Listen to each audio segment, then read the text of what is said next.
Well, for 15 years, 15, 20 years, the last 30 years really, we see these perpetual images of oil spill, and it ends up with it lapping up onto shore in very thick, ugly way with the waves.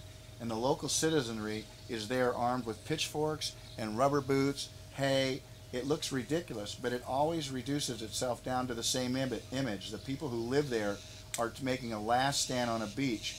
And after seeing that image over and over again, I just felt like, I feel like we can do better. I feel like there's got to be some machine, there's got to be something. And so that's when I started, and took an enormous amount of my resources. People thought I was crazy. I began to feel that same way. What Lee has created with Blue Planet is a fleet that would take care of the Gulp. It consists of 8 barges.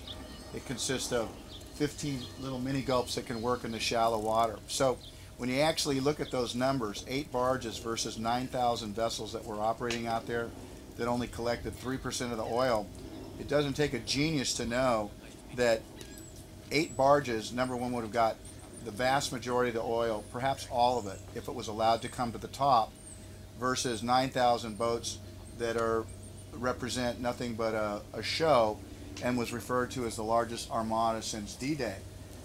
Number one, it put people at risk. They weren't trained, and there was too many of them. It was actually dangerous to operate.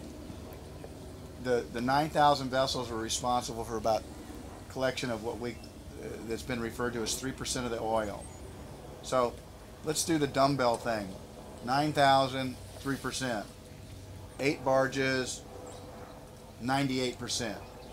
What trade do you want to make? That's all everybody else has, is that. And look how big our stuff is. So you're saying that's the only type of boat that was actually out there? That's a recovery boat. That's a 120-foot boat. But see how skinny it is, see how short it is? It just has no capacity. As opposed to this? As opposed to this 150,000-gallon tanks. We're standing on the deck of the little Gulp. Behind us is the big Gulp. These are 2 purpose-built skimming vessels, and what they do is they drive through the oil spill, and oil and water gets collected up in a chamber in the front of the vessel. Some pumps pick up oil, water, trash, debris, seaweed, pump it all the way to the back of the ship, where we have some strainers to screen out the solid material, and then in the tanks, the oil and water start to separate. We take the water out from the bottom, and the water passes through the centrifuges.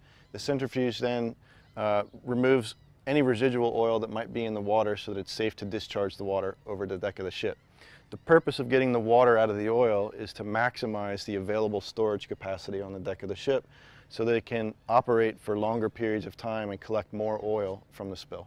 When you ask the question, what have the big Gulps done that hasn't been done before? One is it collected more oil on the spill a year ago today than any single, than 9,000 ships that were out there. This one vessel created by Lee on his own nickel went out there and collected more oil than the whole fleet, any one particular thing combined. Kevin likes to say that God made oil so that it would float and come to the top and be easy to collect.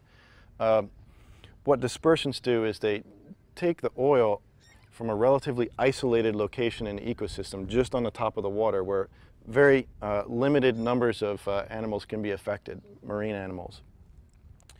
And it actually distributes the oil throughout the entire ecosystem. And so what you're doing is you're exposing the entire aquatic ecosystem to this toxic oil. If you increase exposure, you increase risk as defined by the EPA. So by definition, dispersants increase environmental risk. When you put dispersants on oil, you have not removed it from the ecosystem. It's still there. It's still causing damage. We have 2 tragedies right now. We have the oil spill itself that came from the loss of life, and the oil that obviously spilled into the ocean.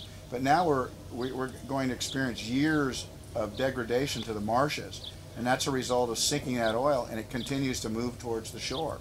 This boat is, we call it the mini Gulp. It's 10 feet wide, 40 feet long. It drives right at 1 foot of water when it's light, 2 foot fully loaded. and it's designed to get in the bays, to get in the shallow water, to get the oil out of the water. Well, it's our belief that the engineers and scientists that work for us and work in our combined company now tell us that what's being done is absolutely the worst thing that could possibly be done, that the marshes are shrinking exponentially. And what we have elected to do at Blue Planet is to come up with a system for cleaning the marshes in a very legitimate way, in a very an adult way, which is to remove the oil from the environment. These machines work at such a high rate of speed. They have no mind. They have no computer on them. They're manual, and they spin so fast that they separate everything. You get water, and you get something other than water. Whatever's other than water is going in the tank. I felt like, you know, your life can be about a lot of things. People think of me as a movie actor, a director, whatever, however they think of me. But that doesn't define a person. And my idea of myself is bigger than the resume that follows me around the world. The fact that I live in the ocean, I stare at 8 platforms. Lee was at my house, and he asked me about them. He said, "Those are out there?" I said, "They've been out there, and they're now dormant." But I'm always aware of oil in the water. We have natural seepage in Santa Barbara, and so I'm keenly aware of it. So it's not just something I thought to come down to the Gulf. I stare at the proposition that oil could be on our shores every day. Lee used his own money. Nobody told him what to do. And that's an entrepreneurial spirit that exists in America, and I think it's kind of displayed in its finest form right behind us. You know, we have 3 vessels, the design of which would keep oil from ever getting to our shore.